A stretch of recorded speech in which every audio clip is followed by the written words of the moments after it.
In this session, we are going to introduce the modern development of Chinese medicine, especially in the past recent and in the past 200 to 300 years.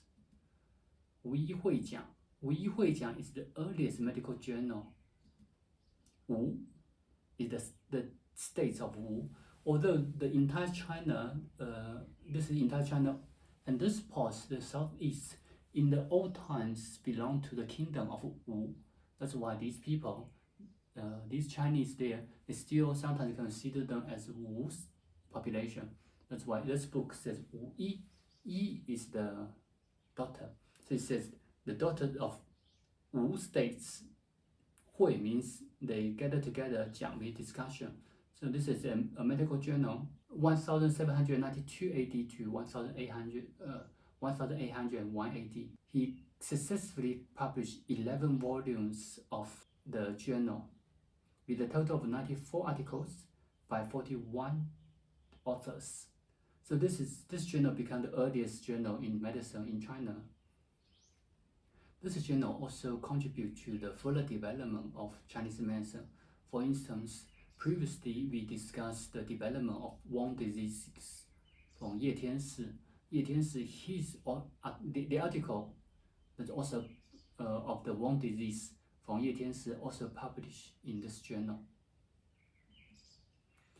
一心堂在仁医会. So this is the earliest non-governmental medical association established in 1568 AD. And currently, what happened to Chinese medicine now? The intersection and conflicts of Chinese medicine and Western medicine, the establishments of Chinese medicine schools and academic associations, Shanghai Medical Association was established in 1906 AD. Shenzhou Medical Association was founded in 1912. Establishment of Chinese medicine journals, Shanghai's Medical World launched in 1908 AD, and the Journal of Traditional Chinese Medicine and Western Medicine in 1910. By the year of 1949 AD, there were over 400 different types of Chinese medicine journals published across the country. Why we use 1949 as a timeline is because 1949 is the establishment of New China, the current China, the People's Republic of China. Before the establishment of New China, we also experiencing conflicts between Western medicine and Chinese medicine. The Western medicine was introduced to China in the 17th century, 18th century through the priests and the churches from religion. They founded clinics, hospitals, and medical schools. They also trained students, translate Western medicine books into Chinese.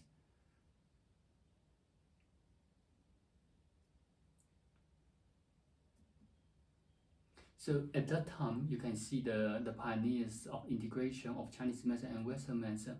Because of the explanation, because of the philosophy, the theories and the thoughts of Chinese medicine and Western medicine are different. But both of us were talking about human health.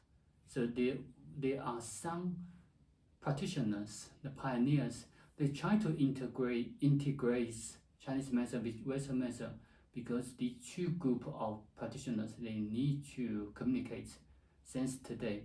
For example, in Chinese medicine, we think that the mind, the psychological process is in your heart, not in your brain. But for Western medicine, the mind is in the brain. So what's the relationship between the heart and the brain? Why Chinese medicine says in the heart and Western medicine says in the brain? Is any links? Who's correct or who's wrong? Or are they both correct? Or are they both of them partly correct or partly wrong? So these pioneers are actually trying to explain I would say these type of attempts, still today, we try to communicate more and more, but from different perspectives. So 唐中海、朱培温、运铁桥 and 张锡纯, these are the key figures. They contribute to the integration of Chinese medicine and Western medicine. The new year of Chinese medicine after 1949, the Chinese government officially supports the development and promotion of Chinese medicine alongside with Western medicine, creating a more standardized approach to healthcare. The key initiatives include establishment of Chinese medicine universities, research institutions, hospitals, which help the Chinese medicine development.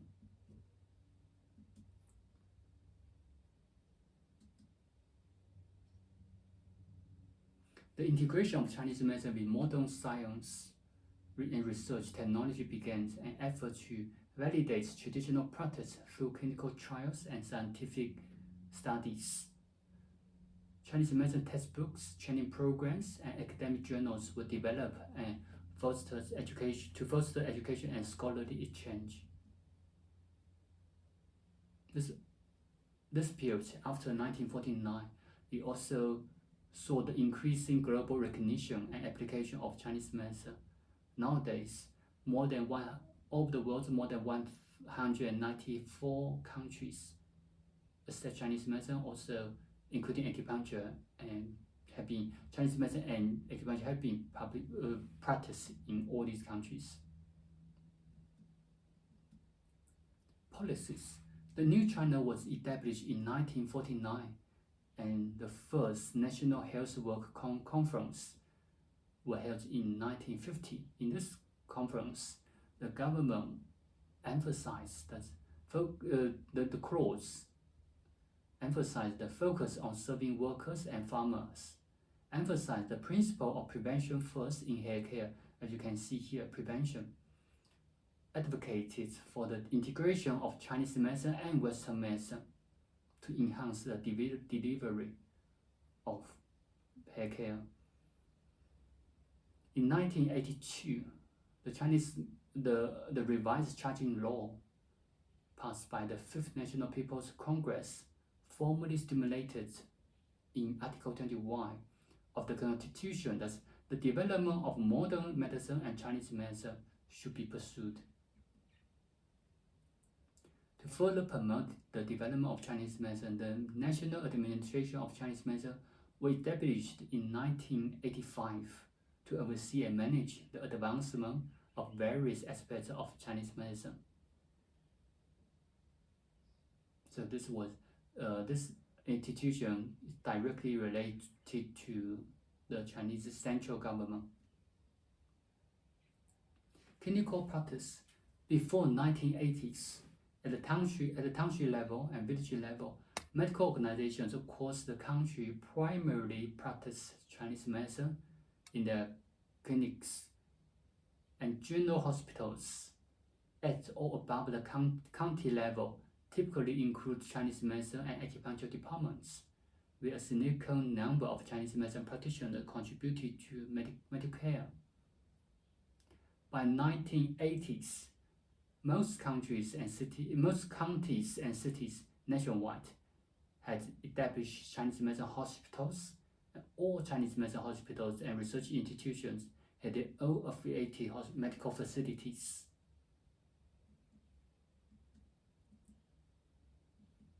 These are just some of the photos to demonstrate the clinical training of Chinese medicine. According to the national statistics, in 2022, China has had 80,319 Chinese medicine clinical institutions with a total of 1.23 billion consultations conducted in 2022. So these two were in hospitals, this in the consultation room. These are also how the Chinese students learn Chinese medicine. We share those under the more experienced practitioners. So you can see this This is the only patient. This is the masters, and all these are the students to observe. And this is very typical ward rounds or clinical rounds. So this happens in hospital, and these two as well. In the morning, the doctors will take the emergent doctors and students to walk around in the wards to see patients, to consult, and also to determine the treatment for these. In the meantime, they also see the first-hand information, to get the first-hand information. So this is the bedside learning or bedside teaching and learning. This commonly happens in China in both Chinese medicine and Western medicine education now. The higher education. In 1956, 4 colleges of Chinese medicine were established in Beijing, Shanghai, Chengdu, and Guangzhou, while Nanjing Chinese Medicine School was transformed into Nanjing Chinese Medicine College. At the same time, the Department of Chinese Medicine or additional Chinese medicine courses were introduced to Western medicine colleges. Between 1993 to 1995, these 5 Chinese medicine colleges were successfully upgraded to universities specialized in Chinese medicine. So now all these are Chinese medicine universities, but these are not the only universities in China, although they are the oldest one because they established in 1956. But now most provinces have Chinese medicine universities. There are now more than 330 more higher education institutions and 50 secondary Chinese medicine schools. Postgraduate training began in 1979, and the number of postgraduates at all levels has steadily increased, including the masters and PhD. In 2023, there were 25 Chinese medicine universities and 320 Chinese medicine schools at various levels, with a total of 844,700 registered students and 233,500 graduates across China. Chinese medicine nowadays not only focuses on clinical practice education but also research.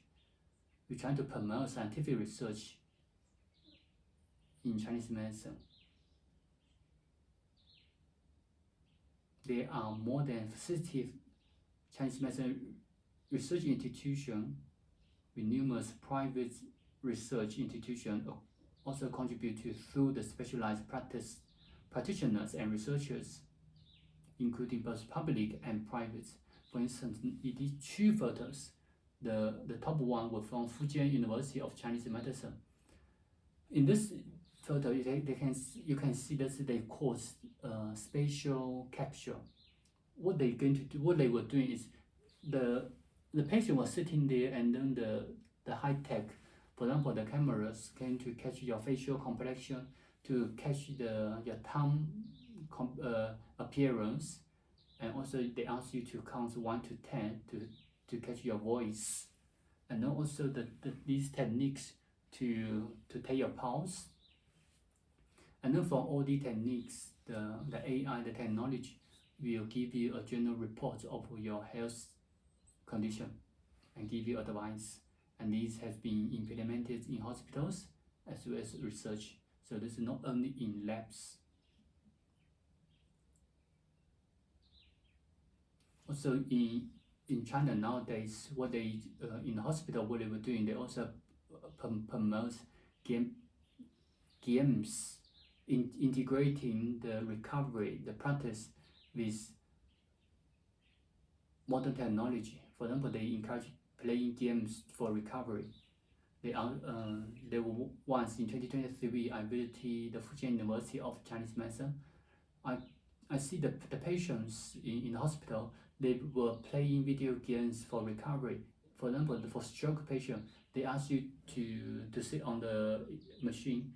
you're going to move the patient will moving affected arm to play video games, for example, to shoot the targets on the screen. So these are the game-based learning for recovery. Apart from all these, we also have established the press and associations focus on Chinese medicine specifically. For example, this is the Chinese medicine newspaper.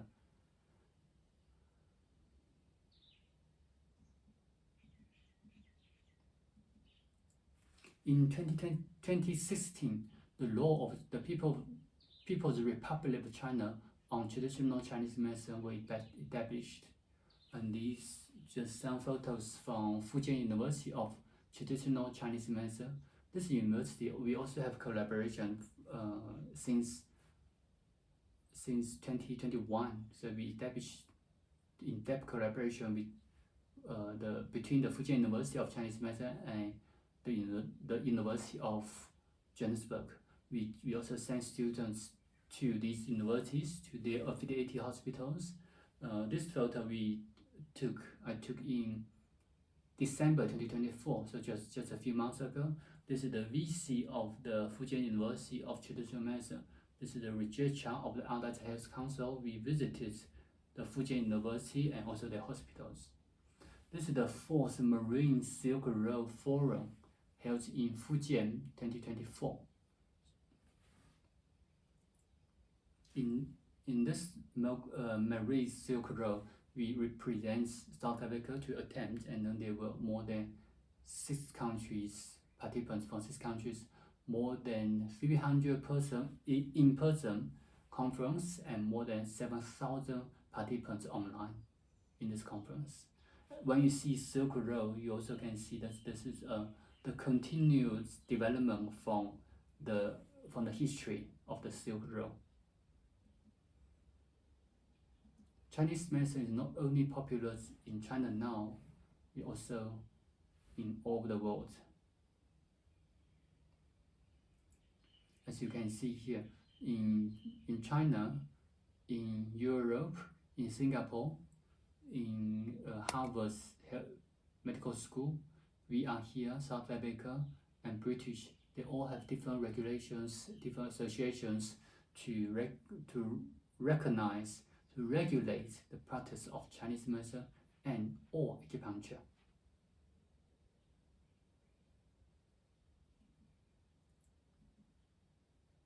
These are just some photos to indicate as an example that the foreign students like you guys learn Chinese medicine.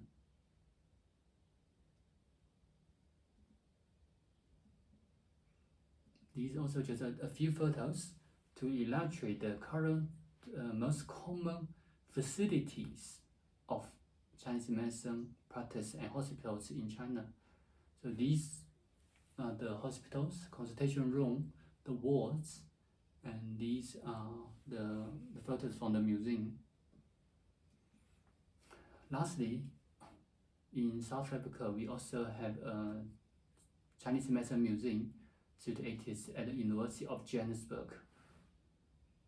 This should be, to my knowledge, this should be the only and also the earliest Chinese medicine museum in South Africa or in on the African continent.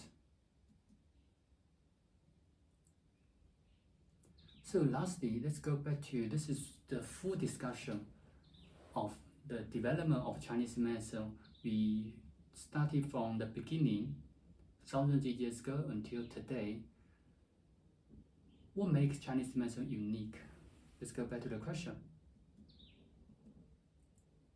Mostly it's the geographical features of China, as we mentioned previously. In the southeast, in the south and east are oceans. Here it is the highland, deserts. So these features, geographic features, make the Chinese the culture, make the culture unique, makes it quite difficult to communicate with population outside this field. So the culture remains as it is. That's why Chinese medicine is still unique. And the second question, why is important to study the history of Chinese medicine? Until now, after all these few hours discussion, I hope at least firstly we will understand the origin of Chinese medicine. This also will enhance your cultural confidence and identity when you study Chinese medicine, including acupuncture. You also will develop clinical thinking skills, foster the inheritance and innovation. You broaden your international perspectives, so you won't have very narrow-minded, because you can see from the development of Chinese medicine, we are actually quite internationalized and also quite open-minded to access, to communicate with different countries, to have communications, to include foreign medicine into Chinese medicine, to introduce Chinese medicine to foreign countries. The study of Chinese medicine also will cultivate the humanistic qualities, address modern medical challenges we are facing the problem now, or for example the conflicts and the challenges between traditional medicine and Western medicine, modern medicine. The study of the history of Chinese medicine also will strengthen the professional mission while you are a practitioner, when you work in this field. In the end, I also hope that the study of Chinese medicine from all the examples will promote the development of African medicine, will promote the development of local medicine.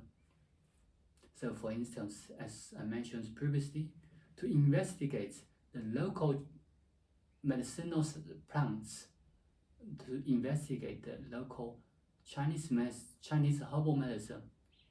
Furthermore, we also can investigate the local medicinal plants that not belong to Chinese medicine, but we can use Chinese medicine theory to explain their functions. So this is very similar to in the past, from the communication between foreign countries and China. For example, different spice were introduced to China, and then we integrate into Chinese medicine practice. So these can happen in all over the world, including Africa. Thank you so much for your attention to this lecture, and then this will be the last lecture that we discuss the history of Chinese medicine. Thank you.